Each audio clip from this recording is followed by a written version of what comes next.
Hello बच्चों, स्वागत करता हूं सभी का आपके अपने यूट्यूब चैनल राज एजुकेटर में। आर्यवचस बीएससी नर्सिंग एंट्रेंस एग्ज़ाम 2024 के लिए बायोलॉजी मोस्ट एमसीक्यू सीरीज में एक बार फिर से सभी अभ्यर्थियों का हार्दिक स्वागत है। आज की इस बेहतरीन ऑनलाइन क्लास में 12th एनसीईआरटी का एक और चैप्टर जिसके ऊपर हम डिस्कस करेंगे। चैप्टर होगा अपना मानव कल्याण में सूक्ष्म जीव, माइक्रोब्स इन ह्यूमन वेलफेयर। किस प्रकार से बैक्टीरिया जो है वो मानव के जीवन के लिए उपयोगी हैं, किस प्रकार से हानिकारक है, इनके ऊपर हम डिस्कस करेंगे। यहाँ से 2 क्वेश्चन एग्जाम में बनने वाले हैं अभ्यर्थियों। बहुत शानदार तरीके से आपको प्रत्येक क्वेश्चन तक के एक्सप्लेनेशन के साथ में पहुंचाया जाएगा। आपको पहले क्वेश्चन से लेकर के लास्ट क्वेश्चन तक पूरी क्लास के साथ में बने रहना है और आंसर देने का पूरा प्रयास करना है। बिल्कुल 2 नंबर आप इन 30 क्वेश्चन के अंदर से बिल्कुल राइट कर जाओगे यदि आप क्लास के साथ में बने रहेंगे। बिल्कुल सेशन को लाइक कर दीजिएगा, सेशन को अधिक से अधिक शेयर करना न भूलें। और जुड़ते हैं आज के पहले क्वेश्चन के साथ में जो आप देख पा रहे हैं मोबाइल स्क्रीन के ऊपर। एलनेस की मूल ग्रंथिकाओं में नाइट्रोजन स्थिरीकरण, ध्यान से सुनना, एलनेस जो है कि मूल ग्रंथिकाओं में नाइट्रोजन स्थिरीकरण किसके द्वारा संपन्न होता है। ऑप्शन नंबर 1 में कह रहा है, ए में कह रहा है फ्रेंकिया के द्वारा, ब कह रहा है क्लोस्ट्रीडियम के द्वारा, और स में कह रखा है कि एजो राइजोबियम के द्वारा, और द ऑप्शन में लिखा हुआ है ब्रेडी राइजोबियम के द्वारा। किन किन विद्यार्थियों का ये चैप्टर अच्छे से पढ़ा हुआ है? बिल्कुल यदि आपने एनसीईआरटी को लाइन टू लाइन कवर करने का प्रयास किया है तो ये लाइन आपके सामने एनसीईआरटी में बिल्कुल आई होगी। तो यहाँ पर आपको करेक्ट आंसर के पास में पहुँचना है। मानव कल्याण में सूक्ष्म जीव चैप्टर का बहुत ही शानदार लाइन है। एलियंस की मूल ग्रंथिकाओं में नाइट्रोजन स्थिरीकरण किसके द्वारा संपन्न होता है? वेरी इंपॉर्टेंट है एग्जाम की दृष्टि से। पहला ही क्वेश्चन एकदम धमाके वाला क्वेश्चन आपके सामने रखा गया है। ऐसा क्वेश्चन आ जाए तो आपको जाना होगा ए ऑप्शन के पास में, यानी यहाँ पर करेक्ट आंसर जो है अपने पास में क्या आ जाएगा? फ्रेंकिया आ जाएगा। तो विद्यार्थियों यहाँ पर क्या हो जाएगा अपने पास में? फ्रेंकिया इसका करेक्ट आंसर हो जाएगा। स्टूडेंट, इसी कड़ी में हम बात करेंगे 2 नंबर क्वेश्चन की जो आप देख पा रहे हैं मोबाइल स्क्रीन के ऊपर। एक और धमाका आपके सामने। साइनोबैक्टीरिया का प्रयोग, देखो साइनोबैक्टीरिया का प्रयोग जैव उर्वरक के रूप में खेतों में किया जाता है। किसके खेतों में किया जाता है? गेहूं, धान, मक्का, गन्ना। 4 ऑप्शन आपके सामने मोबाइल स्क्रीन के ऊपर है। बहुत शानदार क्वेश्चन एक बार फिर से आपके सामने रखा गया। दीजिए करेक्ट आंसर। यदि आपने थ्योरी क्लास को कवर कर लिया है तो बिल्कुल आप इस क्वेश्चन के बारे में जरूर जानते होंगे और बिल्कुल पहुंचने का प्रयास करेंगे करेक्ट आंसर के पास में। क्या कहना चाहता है? साइनोबैक्टीरिया का प्रयोग जो है वो जैव उर्वरक के रूप में किसके खेतों में किया जाता है? दीजिए करेक्ट आंसर। यहाँ आप किस ऑप्शन के पास में जाने वाले हैं? देखो बच्चों, ऐसा क्वेश्चन आते ही आपको जाना होगा ब ऑप्शन के पास में। धान के खेतों में या फिर चावल के खेतों में। बिल्कुल यहाँ पर अपने पास में क्या हो जाएगा? ब ऑप्शन करेक्ट हो जाएगा। धान या चावल के खेतों में साइनोबैक्टीरिया को जैव उर्वरक के रूप में काम में लिया जाता है। बिल्कुल समझ में आया होगा, उम्मीद करता हूँ। 2 क्वेश्चन धमाकेदार आपके सामने रखे गए। इसी कड़ी में हम 3 नंबर क्वेश्चन की चर्चा करेंगे जो आपके सामने है। ब्रेड बनाते समय किसकी क्रिया के द्वारा CO2 निकलने से यह छिद्रित होती है? वेरी इंपॉर्टेंट क्वेश्चन है। एक और शानदार क्वेश्चन आपके सामने रखा गया। ब्रेड बनाते समय किसकी क्रिया के द्वारा CO2 निकलेगी तो ये कैसा हो जाता है? स्पंज हो जाता है या छिद्रित हो जाता है? ईस्ट होगा, जीवाणु होगा, यहाँ पर जीवाणु है, वायरस होगा या फिर प्रोटोजोआ होगा। 4 ऑप्शन आपके सामने तीसरे क्वेश्चन के अंदर आपको दिखाई दे रहे हैं। दीजिए करेक्ट आंसर। यहाँ पर 3 नंबर क्वेश्चन का कौन सा ऑप्शन बिल्कुल राइट होने वाला है? ईस्ट होगा, जीवाणु होगा, वायरस होगा, प्रोटोजोआ होगा। बिल्कुल स्टूडेंट्स, बहुत अच्छे बहुत अच्छे बहुत अच्छे। देखो ऐसा क्वेश्चन आ जाए तो आपको किसके पास में जाना होगा? 1 नंबर ऑप्शन के पास में जाना होगा, यानी यहाँ पर अपने पास में क्या हो जाएगा? ईस्ट हो जाएगा। ठीक है, यानी ईस्ट के निकलने से क्या हो जाता है कि इसकी क्रिया के द्वारा CO2 निकलेगी और ब्रेड हो, डबल रोटी हो, बिस्किट हो, ये कैसे हो जाते हैं? स्पंज हो जाते हैं। अब हम बात करेंगे 4 नंबर क्वेश्चन की। निम्न में से कौन सा प्लान सूत्रपात किया गया ताकि देश की प्रमुख नदियों को प्रदूषण से बचाया जा सके? वेरी इंपॉर्टेंट लाइन एनसीईआरटी की मानव कल्याण में सूक्ष्म जीव चैप्टर से। यमुना एक्शन प्लान बनाया गया, गंगा एक्शन बनाया गया, सांबर झील एक्शन प्लान बनाया गया, या फिर द ऑप्शन में कह रहा है कि ए व ब दोनों राइट है। बिल्कुल अच्छी तरीके से आपको रीड आउट करना है, प्रत्येक ऑप्शन को ढंग से पढ़ना है, क्वेश्चन को ढंग से पढ़ना है, उसके बाद में आपको करेक्ट आंसर के पास में जाने का प्रयास करना है। यहाँ आप किस ऑप्शन के पास में जाने वाले हैं? देखो आपको जाना होगा किसके पास में? द ऑप्शन के पास में, यानी यहाँ पर 1 नंबर और 2 नंबर ऑप्शन दोनों राइट हैं। गंगा यमुना एक्शन प्लान बनाया गया था। बिल्कुल। अब बात करेंगे 5 नंबर क्वेश्चन की। दूध के दही में रूपांतरण से इसकी अच्छी पोषक क्षमता किसकी वृद्धि के कारण से होती है। वेरी इंपॉर्टेंट लाइन है। और मैं कहता हूं कि एक और धमाका क्वेश्चन की रेटिंग बिल्कुल नहीं गिरनी चाहिए, 5 स्टार वाला क्वेश्चन है एग्जाम की दृष्टि से। मेरे लाडले ध्यान देंगे, यहाँ पर अच्छा क्वेश्चन देख पा रहे हैं। दूध के दही में रूपांतरण या बदलाव से इसकी अच्छी पोषक क्षमता किसके कारण से आती है। विटामिन ए के कारण से, सी के कारण से, विटामिन B12 के कारण से, 12 के कारण से, या फिर विटामिन ई के कारण से। बिल्कुल बहुत शानदार क्वेश्चन का आप दर्शन कर रहे हैं। यहाँ दीजिए आप करेक्ट आंसर। आप किस ऑप्शन के पास में जाने वाले हैं, 5 नंबर क्वेश्चन के पास में। बच्चों यदि याद नहीं तो रट्टा मार लो, यहाँ से माइक्रोब्स इन ह्यूमन वेलफेयर से 2 क्वेश्चन एग्जाम में आने वाले हैं। यहाँ पर इसका करेक्ट आंसर विटामिन B12 होगा। यानी अपने पास में ये ऑप्शन पर मत जाना, यहाँ पर इसके ऊपर जाना सीधा कि विटामिन B12 जो है वो इसका करेक्ट आंसर होगा। ठीक है, बिल्कुल। अब देखो बात करेंगे 6 नंबर क्वेश्चन की। निम्नलिखित में से कौन सा वाहितमल उपचार में निलंबित हुए ठोसों को निकालता है। तृतीयक उपचार, द्वितीयक उपचार, प्राथमिक उपचार, या फिर अपंक या अपंक उपचार। 4 ऑप्शन आपके सामने मोबाइल स्क्रीन के ऊपर है। दीजिए करेक्ट आंसर। यहाँ आप किस ऑप्शन के पास में जाने वाले हैं। वेरी वेरी इंपॉर्टेंट है क्वेश्चन, बहुत अच्छा क्वेश्चन है। देखो बच्चा, ऐसा क्वेश्चन आ जाए तो आपको जाना होगा 6 नंबर ऑप्शन के पास में, बिल्कुल। यानी प्राथमिक उपचार इसका करेक्ट आंसर हो जाएगा। अब नेक्स्ट क्वेश्चन की बात कर रहे हैं, जो आप देख पा रहे हैं मोबाइल स्क्रीन के ऊपर। यह पक्का क्वेश्चन एग्जाम में छपने वाला है, अच्छी तरीके से रीड आउट कर लेना। वाहितमल उपचार के दौरान विभिन्न बायोगैस उत्पन्न होती है, उनमें कौन कौन सी शामिल है। देखो, मीथेन होगा, हाइड्रोजन सल्फाइड होगा, कार्बन डाइऑक्साइड होगा, या फिर methane, oxygen, hydrogen sulphide, methane sulphur dioxide, hydrogen sulphide, nitrogen methane. बिल्कुल। देखो ऐसा क्वेश्चन आ जाए तो आपको अच्छी तरीके से याद करना, 3 गैसों के ऊपर ध्यान देना है, कार्बन डाइऑक्साइड, मीथेन और हाइड्रोजन सल्फाइड। यहाँ पर अपने पास में ए ऑप्शन करेक्ट हो जाएगा। ठीक है, अब बात करेंगे 8 नंबर क्वेश्चन की। स्पाइरुलिना का उपयोग होता है। बहुत अच्छा क्वेश्चन, बहुत ही अच्छा क्वेश्चन आपके सामने रखा गया है। स्पाइरुलिना का उपयोग होता है संपूर्ण आहार के रूप में, औषधि के रूप में, रसायनों के रूप में, या फिर द ऑप्शन कहता है ये सभी सही हैं। यहाँ आप किस ऑप्शन के पास में जाने वाले हैं। बहुत शानदार क्वेश्चन है। स्पाइरुलिना का उपयोग होता है, देखो बच्चों यहाँ पर आपको जाना होगा संपूर्ण आहार के रूप में। ठीक है, यानी ए ऑप्शन बिल्कुल यहाँ पर क्या हो जाएगा, राइट हो जाएगा। अब बात करेंगे 9 नंबर की। अंग प्रत्यारोपण में काम आने वाली कवक कौन सी है। देखो, अंग प्रत्यारोपण में काम आने वाली कवक जो है उसके बारे में आपको बताना है। ये क्वेश्चन एग्जाम में आने की पूरी संभावना रखता है बच्चा।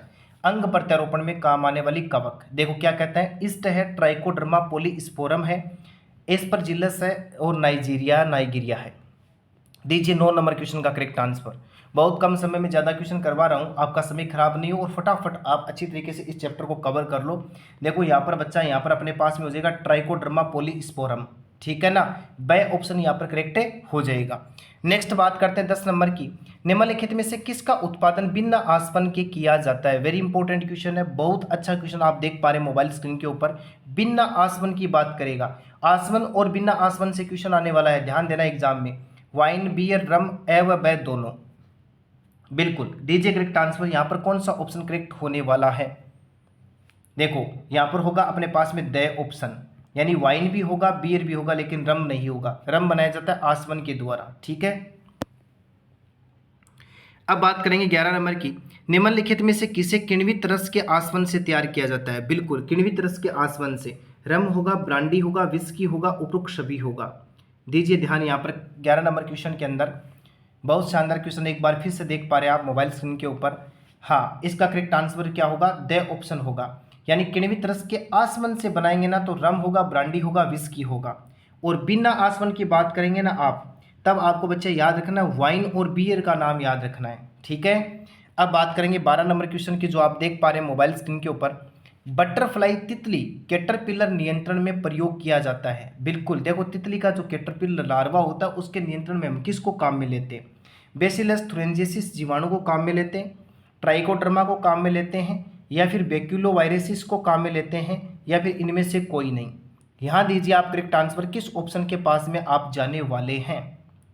बिल्कुल बिल्कुल बिल्कुल, देखो आप यहाँ पर जाएंगे बीटी जीवाणु के पास में, यानी बेसिलस थुरेंजिसिस को काम में लेंगे। ए ऑप्शन अपना बिल्कुल राइट हो जाएगा 12 नंबर क्वेश्चन में। अब बात करेंगे बीओडी का पूरा नाम।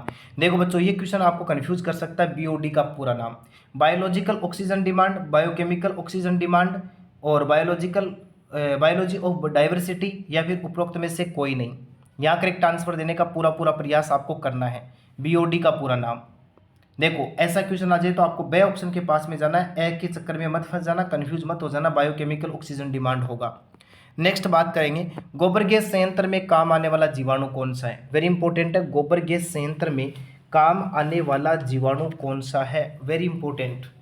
मिथेनोजेन होगा, नाइट्रिकारी जीवाणु होगा, अमोनिकारी होगा, विनाइट्रिकारी जीवाणु होगा। अच्छा क्वेश्चन है, बिल्कुल अच्छा क्वेश्चन है, दीजिए करेक्ट आंसर। यहाँ पर गोबर गैस संयंत्र में काम आने वाला जीवाणु कौन सा है। देखो बच्चों, यहाँ पर आपको जाना होगा किसके पास में, मिथेनोजेन के पास में। एक नंबर ऑप्शन अपना बिल्कुल राइट होगा। नेक्स्ट बात करेंगे 15 नंबर की, जीवन के खिलाफ किससे रिलेटेड है, किससे संबंधित है। प्रतिजैविक से, कवक से, जीवाणु से, शैवाल से। यहाँ दीजिए आप करेक्ट आंसर, किस ऑप्शन के पास में आप जाने वाले हैं। जीवन के खिलाफ किससे संबंधित है, वेरी इंपॉर्टेंट क्वेश्चन है। यहाँ पर भी देखो, इस क्वेश्चन की बात करें तो आपको जाना होगा एक नंबर ऑप्शन के पास में, यानी प्रतिजैविक से रिलेटेड है।